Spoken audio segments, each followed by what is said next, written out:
But the question that kind of wraps all of it up in a bow: can Michigan three-peat with the Joe Moore Award?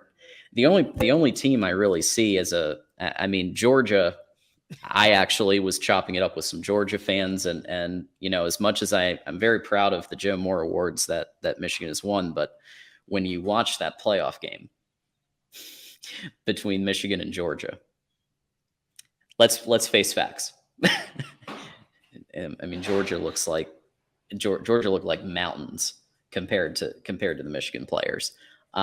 So Georgia's kind of been in that conversation, I feel like, too. So can Michigan three-peat, or does Georgia need to win a third title and then they'll get it? Who knows?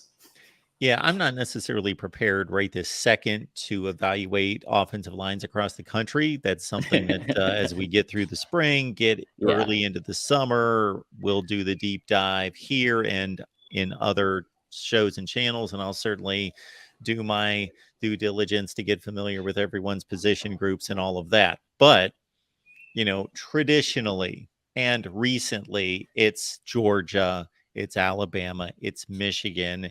It was for a time Oklahoma. They've taken a bit of a step back. Ohio State, traditionally USC. They still have some work to do there now. And those are the offensive lines that come to mind. Actually, Penn State, I'm hearing, is going to have its best offensive line since the Paterno era this year. Wow. But yeah, to your point, the same thing was running through my mind 2 years ago watching Michigan and Georgia. Okay, this is the Joe Moore Award-winning offensive line, and they're getting schooled. So are they the best offensive line in the country? Well, they're facing the best defense in the country. Yeah. And some of those Oklahoma teams that were getting whacked in the playoffs, they won a couple Joe Moore Awards during the course of 3 or 4 years as well. And then they would get to the playoffs and have their issues. So don't want to discredit Michigan's offensive line for everything that they accomplished, and certainly put up plenty of points in the playoff game this year to have won and advanced. Yeah. And I mean, it also depended on the, who they were playing, because I think you, like, when you looked at Ohio State, Penn State, and those matchups, Michigan matched up really well in the O-line. But then when facing that Georgia line, is like basically a sub, like a pseudo NFL team, not fully NFL team, but like a semi at this point is what it feels like they are. So yeah, but in 2022, I do think it was very justified. It was just, with Olu at center, Michigan upgraded, and you saw it on the field. It was even in the toughest games, like you said, TCU, tough game for Michigan, but a lot of points were scored. I did like this comment, Antoine. So we've been talking obviously about O-line, which is very closely connected with quarterback play, and this is something I think is an interesting tidbit, that Kurt Campbell has been working on JJ's technique, and JJ said he loves him, which is interesting. He's been telling Jaden Davis about him and his coaching. He's been working on his timing and anticipation. I think I know I've read that JJ has been pushing Campbell as well as Sharon Moore for more complex, deep passing routes, because that's something, number one, if the run game breaks down, which it did against Illinois, which it did in the first half against Ohio State, you've got to have a bit more of a complex, deep passing route system than, hey, go this way, and we're just gonna improv, Patrick Mahomes style. JJ's good at doing that, to be fair, but ideally you have a lot more drawn up. And I think with the spring reps that JJ's going to have, that he did not have last spring because he was injured, and the fall camp reps because he's going to get all the reps with the ones, whereas obviously Cade and JJ were competing last year. So JJ's going to get a ton more reps.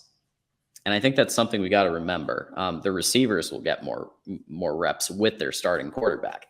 So I think I think with a good QB coach, which it sounds like according to Antoine, and we'll do some more digging on that, but definitely it's promising. We're getting informed by LBC Trojan that the 22 Joe Moore Award semifinalists included Georgia, USC, UCLA, Oregon, Illinois, Tennessee, Ole Miss, and Air Force. I am not completely sold on every player or position group that gets nominated for an award. But I'm not discrediting it either. I'm just questioning it. I'm saying that there are voters in those categories who are exceptional at what they do, and there are other voters who are questionable, to be kind, at what they do. So I can look at some of those teams and definitely give it a definite Yeah. affirmation, and a couple be like, oh, okay, I'm not obviously check off Michigan and Georgia. USC, from everything I watched and everything that we picked up from our guys Rick, Tim, and Tony on the USC broadcast. And again, I probably saw USC. I saw them quite a bit. Saw the UCLA game, saw the Oregon State game, saw Mhm. the Pac-12 championship game and the Cotton Bowl, and saw a handful of other games. Anyway, that they had depth issues, but yes, their front line, offensive line was exceptional. UCLA had your buddy Zach Charbonnet run for a zillion yards. Not that he couldn't be credited for a lot of it, because it seemed like uh, you give that guy any type of steam, and he was going to be having 12 tacklers bounce off of him. So um, he was exceptional. Illinois had the number 2 rusher in the nation, Chase Yep. Brown. So they plowed ahead and picked up a lot of yardage. We know Mario Cristobal did an amazing job at Oregon recruiting offensive linemen. And so those guys are leftovers from his regime. And of course, they were a prolific offense with Bo Nix at quarterback. Tennessee, the same thing, arguably the best offense in the country. Ole Miss, surprisingly, people may not realize, because Lane Kiffin's the head coach and they think he just throws the ball, like he's another Mike Leach. It's really not. They run the ball a lot. They led the SEC in rushing 2 consecutive years. And then Air Force, as long as they were a 10-win football team. So you got to assume, and I will admit to not watching any Air Force until their bowl game against Baylor. I did watch that game. They're always going to be one of the top 2 or 3 rushing attacks in football. Yeah. Yeah. Illinois, especially, I was very impressed with. So the thing we have to remember with Illinois is that they had a really good run in the beginning and they got hurt. But against Michigan, they had the most players back, including Chase Brown, including that defense, which was at times ranked number 1 in the entire country. And that was they were a case of the almosts, because if they had stayed healthy, they could have potentially been the big.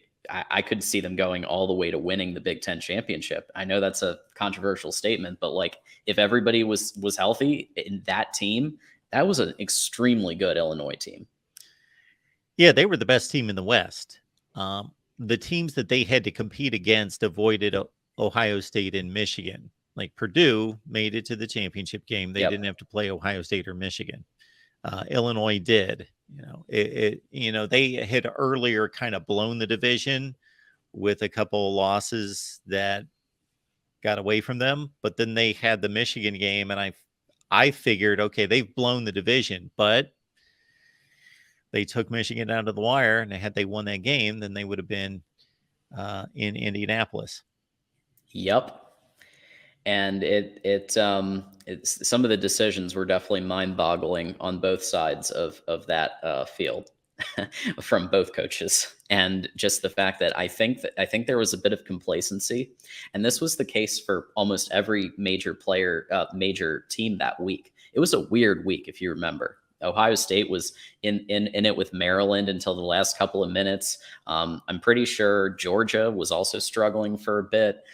Everybody who was like in a playoff contention spot was having trouble. And I think part of it's because they were looking to week 12 and their opponent that they were going to have to pull out all the stops for. But like the fact that Michigan thought that they could just run the ball with Blake Corum the whole time.